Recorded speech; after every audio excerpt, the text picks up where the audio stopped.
হে মানব, তোমাকে আবার 40 দিনের জন্য জীবিত করা হলো, যাতে এই দুনিয়ার কি হাল হয়েছে সেটা তুমি দেখতে পারো। আর একটা কথা খেয়াল রাখবে, তোমাকে শুধু তোমার খাস আপনজনই দেখতে পাবে।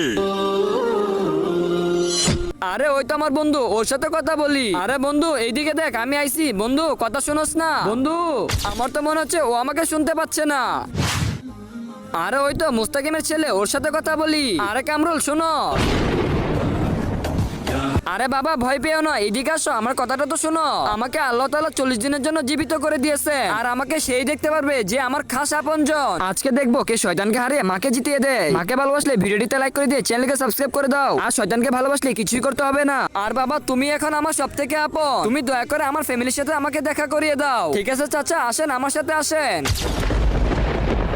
চাচা ওই দেখেন আপনার ছেলে বসে আছে। আরে শান্ত, তুমি এখানে বসে জুয়া খেলতেছো? তুমি কি ভুলে গেছো যে তোমার বাবা কত